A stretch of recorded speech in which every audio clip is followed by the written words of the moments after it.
As you know, we're nearing the longest economic recovery in modern history. And as Isaac Newton once observed, what goes up must come down. This is a time to save for our future, not to make pricey promises we can't keep. I said it before and I'll say it again. Let's not blow it now. We've worked too hard for that. I have some charts here, and through discussing those, I want to go over our budget situation. Revenues have grown since January, but so have expenditures. And we're getting further and further away from the recession. And that's something that people ought to keep in mind, because the longest recovery ever was 10 years. And we're getting very close to that 10th year. So let me just go over a few things. First, the big spending. You notice K-14 schools funding at an all-time high, $78.4 million. The recession, it was down to 47. That's real money. It's going to kids, over $4,000 per child, extra money. On the other side, we have the medical health spending. You see, we're starting at 43 billion, and now we're up to 103. And this is going up, what is it, about 13 billion over that time? The general fund's up about 8 billion. Up about 8 billion. But as you see, the green is the federal, but that federal will shrink. And by the way, it can be taken away by Congress. And if it's taken away by Congress, that's another threat. So we've got some big money, but on that health care side, it's uncertain. And then finally, the charge that we're not doing enough. I mean, there is no state that even comes close to the kind of health care and education spending. One item that is not broken out here, but I remember being in this room back in 1975 and warning that the in-home supportive services, called homemaker chores at the time, were 65 million, and they were going to 120 million, doubling. I warned people about that. It's now 13 billion. That's contained in those charts. So things are on the move. All right.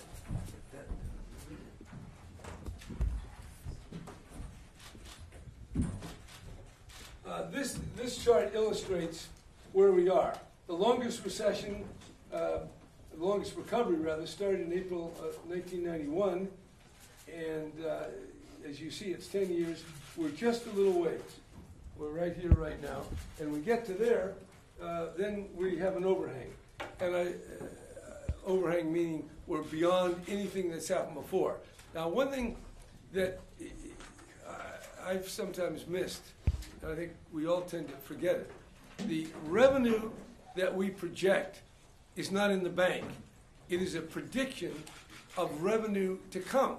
But no taxpayer has paid it, and in many cases they haven't even earned it yet. So it is a prediction. Now, the secret in economics, one of the really important secrets, is that economists never predict a recession. So from the economist's point of view, when they write up these budgets over 5 years, they never say at this year there'll be a recession. That's a quirk in the system.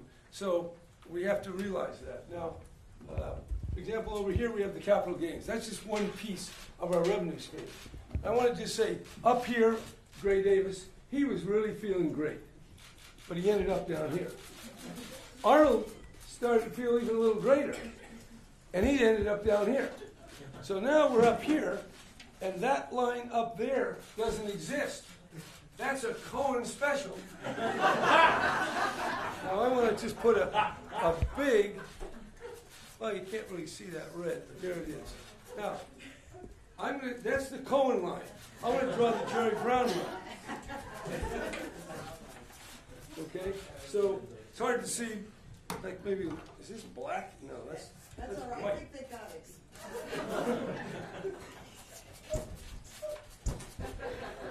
Question mark, question mark. All right, now, you want to take that out? There you go. Life is very giddy at the peak. And those are the peaks. But I'm not giddy. I'm pretty... That's it on that side. Oh, that's it now. Okay. Yeah, we have this little one. this is another one of the more famous charts. When I used to show it, we didn't have these little black boxes. But you know, there's where it all started in happy times. And then that was the more than a decade long of real economic hardship. So we're up here. There are some people who think this will never happen. In fact, we had people talking at this period that we're in a new economy. Because of globalization and technology, we don't have those old nasty recessions. But they're going to come. And so that's why we have our rainy day fund. We're going to fill it to make sure at least you have $13 billion to weather a storm, which will be more like $60 billion. So that's the way it is. And I think it's 15,000 people in California pay 25% of the income tax. And the income tax is 70% of the revenue. So other than that, you know, there's money for homeless, money for state buildings, money for mental health. We're increasing the earned income tax credit and various other items that the real Michael Cohen will explain. All right. Governor, one of the things that's being requested from the legislature, a couple of things. One of them is more health care for undocumented immigrants. Another big one is a big increase in welfare benefits. What say you? I say it can get giddy at the peak, and don't fall over. I'll certainly look at any measure, but I'm going to try to leave the most responsible budget I can to the next governor. So I'm going to be reluctant to embark upon programs that will continue and will grow into the future. They all have some merit to them, but we're already overextended, and that's very hard to believe when we have so much money in the bank. But I'm telling you, we are overextended given the economic cycle that we're a part of. So yeah, this is going to be I'll be very cautious in this year's budget. Governor, Yes. 2 years ago, you and the legislature agreed to spend $2 billion on a bond to fund homelessness housing. It looks like you're now supporting putting that on the ballot because it's in the courts. Was that a mistake not to go to the ballot directly 2 years ago? We thought we did well. I don't know that we had the time. We wanted to get the money out, and some taxpayers started, objecting. But we're a very litigious state, so no. I think we were right to try it. We might have gotten away with it, but we did it. So now we're going to do it through the election. Governor, on the point of homelessness, did you watch the debate the other night, by the way? The governor's debate? Should I answer that question? Well, then Let's get his follow-up. let me keep going. In that debate, the people who want your job talked about the homeless problem across California. The lieutenant governor said what lacks is leadership in this state. What do you think about that? Well, I think that's a good challenge, and the next governor will be able to demonstrate what that leadership might be. I do think we are providing money. We're providing a lot more money, but more will be required. It isn't just enough to throw dollars down to the cities. There has to be a program that deals with these very deep-seated addictions and this business of shooting up on the streets of various cities. And we're going to have to deal with the drug addiction and the schizophrenia and the mental health that's out there. And it's not just about, oh, here's some money. It's going to take a more enforceable framework that will get these people into the kind of treatment they need, and not just leave them to wander around the streets and come into the emergency rooms and go out. There was a good story in the Bee this morning about that. So we need to interrupt and interdict the cycle. And that will take leadership, because it's going to require changes in laws that currently exist. And then to follow up on that, did you anything you particularly liked or disliked out of that debate? Because I'm assuming you watched it. Well, you can assume that if you want. Assuming facts, not evidence. I think, what was your question again? What was there anything I liked about it? Yeah, anything you particularly heard or disliked? No, I don't. I'm not going to comment. I got my 7 months. I'm commenting on that, not the next 4 years.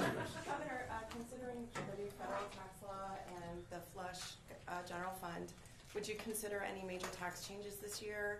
For example, Senator Hertzberg just introduced a bill to impose a 3% tax on services in exchange for a 2% cut in the sales tax, and Sure. there's some bills to work around the solid. We can work on some of this. I think it'd be very hard to get any bill passed, but I think we can put out a framework that will enable the next governor to handle the problem as he sees fit. Governor, well, what kind of framework would you envision that could Well, there's pass? not too many ways to go. You have the problem of these volatile capital gains, and most plans will require reducing the burden on the very wealthy. So that right there is a political challenge of no mean magnitude. Next, you'd have to reduce some taxes and expand others. So that's the difficulty. The difficulty comes when we have property tax. It was very stable. The property tax has only gone down once since the Great Recession, whereas the income tax have gone down many, many times. And that volatility is what we're trying to face. And Senator Hertzberg has some enthusiasm on the topic, and I've asked Michael Cohen to come up with various frameworks that would put us into position, if there is the political will, which I don't think exists today, and I don't think a mere governor can mobilize it. It will take the business community, it will take a wide spectrum of California leaders to be able to move from where we are to where many people think we ought to go. And you think it's more likely to What? have you think that circumstance would exist more after you're in office? I think it's going to require this kind of situation right now with the money and all that. It's going to be very difficult to change taxes, and we have the gas tax repeal. There's another measure on the ballot, a couple of different measures affecting local taxation and state taxation. So I just think it's difficult. And when I say difficult, I can go knock on every door upstairs, but would that produce a result? I'm absolutely confident it would not.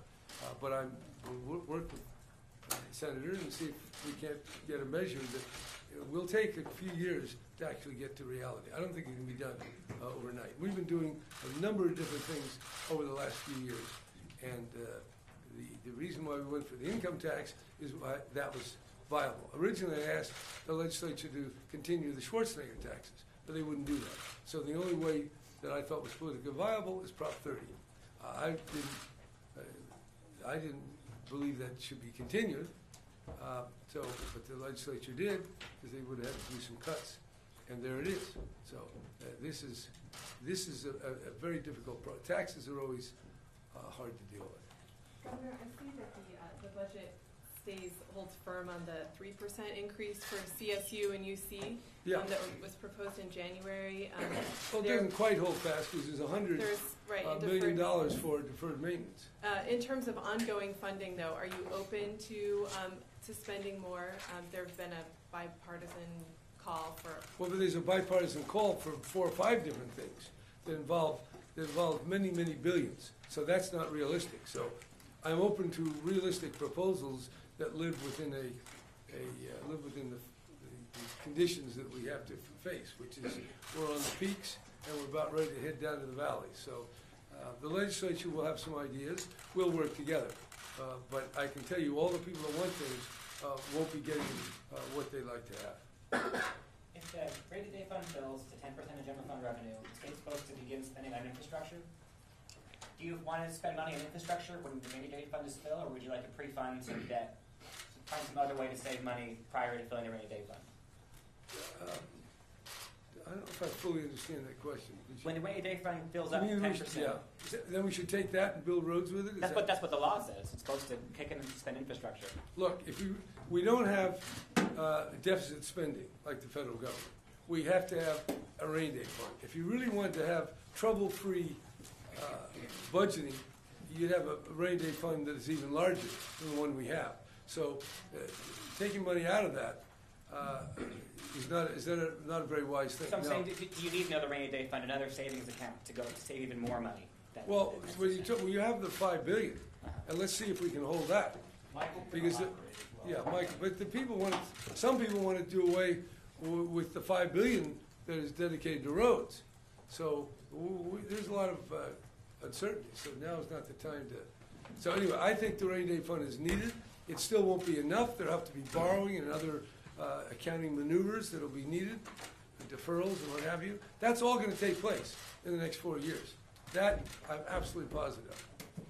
Is there Yeah. a plan to securitize cap and trade revenue for high-speed rail? I think that's a little difficult with that initiative hanging out there. But my plan on high-speed rail is to get a Democratic majority in one, hopefully 2 houses, get an infrastructure bill, and get the California $6 billion tunnel that we need to get from Fresno to Silicon Valley. That's the way I intend to do it. Richard, go ahead. Governor, there's been a lot of talk for a long time about poverty in the state and the rate of poverty. And there are members of the legislature who think that one of the things you could do most specifically is to look at the monthly grants for CalWORks. They have not had an inflation increase in years. They've lost a lot of purchasing power. Your budget doesn't look as though they're taking that on. Can you talk about why you won't do it? I understand it's ongoing spending, but these are people who are living on $700 a month. Yeah, I realize that. But if you look at what we're doing in healthcare, if you look at the local control funding formula, that's all aimed at alleviating the consequences of people whose life chances have not turned out so well and are in low income. We'll take a look at whatever the legislature proposes. There'll be some back and forth. But, so I'm not, this is what I believe. There'll be some legislative additions, and we'll have to see what they are. Are you saying, though, can I just understand? I just say we got more ongoing programs than I would normally do. I'm already working as best I can to create a collaborative relationship with the legislature. But the fact is, we're a system. If you take all these needs, and there are a lot of them, it's endless. And other states don't seem to be doing that. So can California continue down that road? And then we're going to have cutbacks anyway. So I don't think the money's there. You may think it's there, but it will not. It will disappear very quickly. And if people have to then be cut after they've been increased. But we'll take a look at the different things they have. But they're not saying that's all I want. They're talking about education, child care. Somebody's talking about restoring redevelopment. I mean, it's endless. So we have to keep a tight hand on the rudder here as we steer through the turbulent waters. Regarding the cap and trade expenditure plan, plan, do you intend to get that done in the next month with the regular budget, or come back at the end of the summer and do it like you've done in the past? We prefer to get it done and be done with it, but we'll So- see how it goes. So in the next month? It's All right, in the budget I think it package. may be the signal for the real Michael Cohen to come forward. Wait, Governor, we found out today that these chairs we're sitting in might be worth about $500 each. Yeah, They're so- original. So What do you think about treat that? them kindly. Well, the press has always liked to indulge itself. Before, Can we auction them off for the press club as well? No, you can't. Well, I don't know. can I bring you back to another historical But thing? by the way, we're going to have more and more extra chairs, as we go forward. Too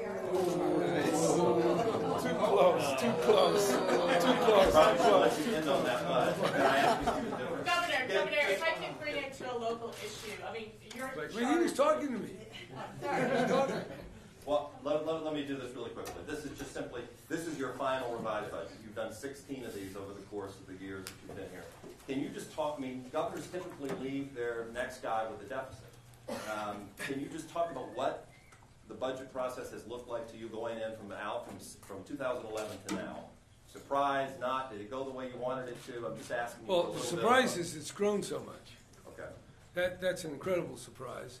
The second point, which is different than the way the budget used to be treated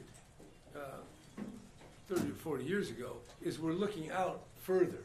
We try to project out, and not just next year, but out 5 years. So there is an attempt to have longer range planning. And I don't think, I certainly didn't realize the volatility that we're now in. I mean, until these charts started, still we got these charts, I did not realize that things went up and down that much. It's certainly, that's the reality. It's how do you ride the tiger is what California now has to face. And so luckily it's been going up, but it'll go down, and then when it goes down, a lot of these programs will be cut back, depending upon the severity of the recession. So it's a hell of a way to run a railroad. Yes. I want to ask you about the effect on cities, though. I mean, given that a recession is bound to occur, cities are already having trouble meeting their pension contributions. Right. Should the state do something to help cities deal with the rising cost of pensions? The state, well, we did some very significant pension reform. Some people said it wasn't that big, but it is very big. And it takes, each year it gets more significant as newer employees fill out most of the workforce. But the pension story is not over yet. There'll be more developments in the next few years. There are court cases that will make, I think, some very significant changes. And then, of course, we have retiree health. All those are factors that we have to work with. So on the local schools, we've been providing far more money than than their costs are. We're giving the schools much more money than the rise in their costs. So we're helping them with the pension there. The cities make these decisions. The pension decision that the state made, it was voluntary, and a lot of cities signed up for pensions they can't afford. So I don't think the state is in a position, as far as I can see, to step into the shoes of mayors and supervisors. They're going to have to handle that themselves.